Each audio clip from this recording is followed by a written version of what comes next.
All right, guys, we are back now with a new season of The Other Way, 90 Day Fiance. The Other Way, to me, I think is one of my favorite spin-offs of 90 Day Fiance.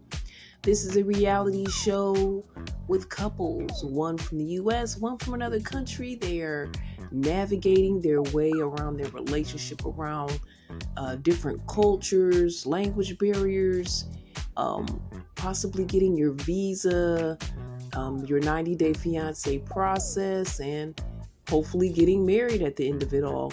It's 90 Day Fiance. All right, there are some new couples here because it's a new season of The Other Way, but there are some returning couples. And one that we didn't see is Statler and Dempsey representing Texas and England, but I'm sure they're going to be coming up in future episodes. Another couple we didn't see that's going to be a new couple is Joanne and Sean representing New York and Ireland. But one we did see, and they're back, is Shekinah and Sarper.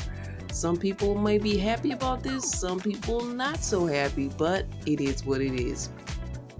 And it starts off with them having a little date night via the computer, via online. I'll say a sexy date night. Maybe a little bit more than I wanted to see, but that's what it was. Shekinah's been gone back to the US for the last 3 months because she's not able to make any money. She's asked Sarper, hey, no more women as your clients as a personal trainer, so he's lost 90% of his customers. So they're struggling financially so that they can stay together and he can stay faithful to her at the same time. She questioned him about being faithful, and she was like, is this the longest you've ever stayed faithful? And he was like, yes. And I'm online and whatnot and scanning and looking at stuff, and the people already saying it's a no. And even on the preview, it was kind of letting us know it's a no, that, we kind of know who Sarper is. 2,500 women under his belt. That's not a great stat for me. I don't think that's something to say is a big accomplishment. He also found out I'll say he had a little bit of an obsession with numbers and counting, and he was talking about how bored he was and alone he was because she kind of wasn't there, so he would count cars that outside the window, count people, and he always had this thing with counting ever since he was a kid. So we know that he can count to 2,500, seeing, his record in the bedroom, but I wish he would have put his counting to a little bit better use. Maybe he could have been an accountant. I don't know. But whatever the case, this is their situation. They're struggling, and we kind of get to see what the future may hold for them. Are they going to stay together? All of that. I kind of wish they would have waited to tell us all that information, but it's cool. I mean, a lot of people were saying, they figured Sarper was not going to be faithful for this 3 months, considering his past and his history. But then I also thought about Shekinah. Maybe you should let him go back with his female clients. You really shouldn't have to police your man like that. If he really loves you, you shouldn't have to say no female clients. I mean, to me, that's like a huge red flag if that's how you have to keep your man and keep your relationship. Doesn't sound like a good thing. And they want to get the K1 visa because she kind of says, I can stay here and work. He can come here in LA and work because he'll have more clientele. But he still won't be able to work with women. I don't know. But I feel like that shouldn't be on the table. I feel like if it's your job, it's your job. I've had my bouts of jealousy on some level. Someone I was with wanted to get, that wasn't exactly a part of their job, but they wanted to get an assistant. I'm like, I can help you with that. Out of the kindness of my heart, but also wondering if, they were going to do something with that assistant. But if you have those type of feelings, that's kind of a red flag for you to possibly say, maybe you have trust issues with this person, and the trust issues may be quite valid. I'm not going to say whether they were valid with my situation, but if you do have those trust issues, they could be valid. Maybe they are not valid. But I think that's something you need to investigate if you want to move forward and into a serious relationship. All right, let's go to Josh and Lily. I think their story was one of the most fantastical stories to me. Just the fact that Josh is like, I'm leaving everything. This is a man, a well-established man. I don't think he has any kids or anything. He didn't mention that, but he's a middle-aged man. Falls in love with Lily, I think, on some type of language app. That sounds like it's the thing now. This is how you guys meet people from international places. Is, hey, I want to learn a new language, but you really want to, like he said, learn about new people, and that's what he did when he met Lily. He focused on Lily instead of the new language. Lily's very successful. I think she's in the cosmetics industry or something of that nature, if I'm saying that right. Um, and she's already come to the U.S. and married Josh, but she never intended to stay in the U.S. because she has a viable business in China. And so she went back, and everything's going to be set up for him to now go to China, because that's what the other way is all about, is when the person from the U.S. ends up going to that country, except as an exception to the person from that country coming to the U.S. So it's backwards in a way, which can be exciting. It could be fun to go to another country, and it shows us things maybe we don't know legally, the way the culture is in other countries and all of that when it comes to marriage and relationships and how these laws and all these things work, plus just the lifestyle.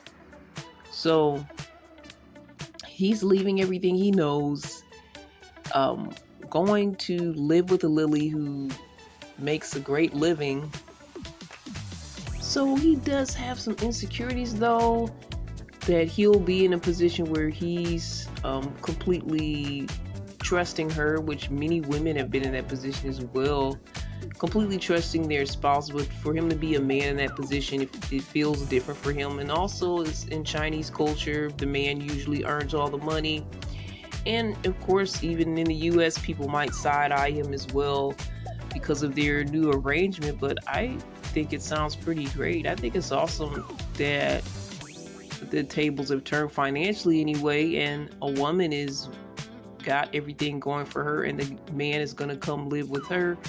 He seems to have proved himself as someone that is viable. He works. It's not like was just a slacker his whole life. So he's now getting the opportunity to reap some new different type of benefits, but they're going to have their issues. It looks like she's going to be bringing up money a lot. They kind of showed some previews. And he's not sure how people in that culture are going to receive or accept him in that environment and not being the breadwinner. So that's going to be another issue for them as well. So we'll see what happens with them. But yeah, it's kind of like a chance that people take when they're on this show. I've seen many times is that, they leave everything they know to go be with this person. And he's wondering, he's like, I'm not a George Clooney type of guy. What does she see in me that she's going to take care of me? So he's wondering if there's an extra catch in here. So I'm sure some more things will come to light. Some more things will be exposed. We'll see further with Josh and Lily's situation. James and Natalia, also known as Tata. She's from Indonesia. James is a little bit of an eccentric guy. I think he works with his family company, fixing elevators, which he says can be a dangerous job. And even his dad lost a couple fingers to the job, but they got him sewn back on. So all's well with that on that front. But and he also likes to, dig for different things and mine. He and his wife mine for different minerals and whatnot, I guess in their community or his hometown. So these guys are already married too. So the cool thing about this one, I've noticed that it's been multiple people that are actually already married. So I don't know if they still have to go through the process. There's still some process that I think they have to go through. Some may have been married in America, but it may not be recognized in their partner's country. With Natalia, she has a lot of health issues and she wants to go back to Indonesia. But James is kind of nervous. He doesn't want to leave all the things that he knows and leave his family. He's going to leave the family business and all of that. And at this point, the family doesn't even know his plan as far as Tata believes that the family doesn't even know. And she's about to go back to Indonesia real quick, and he's going to be coming back within the next month. But nobody knows. And then Tata's friend, a young lady, I don't remember her name, but she's a friend of both of them, and she comes over for like the last hurrah. She's like, I'm leaving tomorrow. And she's like, oh well, I'm surprised. I wish you would have told me this before, because this is like her only friend. When James is gone, she really doesn't have any friends or connections in the U.S. And the friend reveals that James is nervous about them having kids, and she revealed that she really wanted to have kids, so now she's upset about that situation. She gets really upset quickly. I would be upset about it too, but she never addresses it with James, because she's like, well, I'm about to go back to Indonesia. I want us to be, a happy goodbye, so I don't want to address this. But she gets upset a lot, and I really didn't like the way the friend reacted. And the friend she was like, well, I didn't know he didn't tell her. To me, I feel like she could be a bit of a busybody. I'm not sure what to think about this friend, because why would you tell her that when she went to the restroom, he basically said, I'm kind of nervous about having kids, and then she's gonna be like, oh, I didn't know that you didn't know this. Well, then why did you tell her if you thought she already knew the situation? So the friend is a little sus to me. I don't know about this young lady, but she gets upset pretty easily. Both her and James seem pretty emotional, especially when they had to give up the family dog that they possibly won't be able to.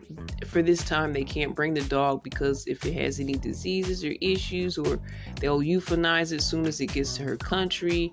So the dog is staying in the U.S. until they can figure out what to do. So she cried because that dog was like her baby, was like her child. She's like, I don't even know if I'm going to have kids because of what's going on with James. The two of them are deeply in love. They've been married for a couple of years, and they met online. But this situation with her going back, the dog, they both were crying. She was snotting on his clothes, and it was kind of disgusting, but I could see that they really love each other. And he said he's going to miss seeing her every day, waking up next to her every day, and it's going to be hard for them. So I hope things work out for this couple. Also, one more thing I do have to point out, she did say she was very jealous, and she would take his family jewels if he did anything or cheated on her. So her little friend needs to watch out, because I don't know if that friend is really legit. I'm sorry. I find her suspect. She may not be one that he cheats with, but I don't totally trust her. But if anybody remembers the Lorena Bobbitt story, you gotta have grown up in the 90s to know that story. You know about the family jewels being taken, and it has happened before. God bless you, James, and your relationship. Honestly, I'm serious though, really. All right, we're gonna go to Corona and is his name Inky? Yeah, it's spelled NG, but it's Inky, and he's from Iceland. So for some reason, I think she went to Iceland and was hanging out there and met this guy at a party, and he let her sleep in his bed because either she was very drunk or tired or both. I don't completely recall, but that sparked their friendship. So when she went back to the U.S., they kept in contact, and she was like, hey, how come you didn't try to come on to me? And this sparked their little relationship that they have going now. Corona, to me, she started everything off with this video thing. I thought I was watching her OnlyFans page. She was twerking, and she revealed that she was kicked out of the house when she was like 16. I guess she was starting trouble and starting issues. And she ended up doing go-go dancing in a cage. She never went beyond go-go dancing. And she was a minor at the time, so she said nothing happened beyond that. But, her twerking skills are very elite. So I feel like she did something with that. But her twerking skills were really a lead up to showing us that she's a midwife and how you need to position your body as a woman if you're going to do those at home births. So she's really invested in being a midwife. She's gonna have to let go of her cats, and she's gonna give her life to Inky, who appears to be, I guess, a stable figure in her life. And it was hilarious when she went to go see her family and told them of the situation. Mom is hard of hearing, so she watches everything on a tablet. And at first you can't tell, but you can kind of tell a little bit with her voice that she may be hard of hearing. But she's talking about, what do you know about this guy? He could be a serial killer. And, they're just coming up with all of these things. He's never had a relationship before, which is what Corona said. And they're thinking he's a virgin. They were joking around, I think. But she's saying, no, he just never had a serious relationship. But he's 38, and I think she's in her 20s, like 28 or in her late 20s. You guys correct me if I'm wrong, if I don't have all the details. Do me that favor. Email me at cbiztv@yahoo.com or drop it in the comments and get me straight. But yeah, that is kind of a red flag, which I think was said. Grandma, she had me rolling. The thing she said, I think she said something about she doesn't like people. And Grandma, I relate on some different levels about not liking people. But I do like you guys, and I like the fact that you're listening right here on CBiz Media. This is Irene talking faith, love, and trends, and one of our favorite topics is 90 Day Fiance.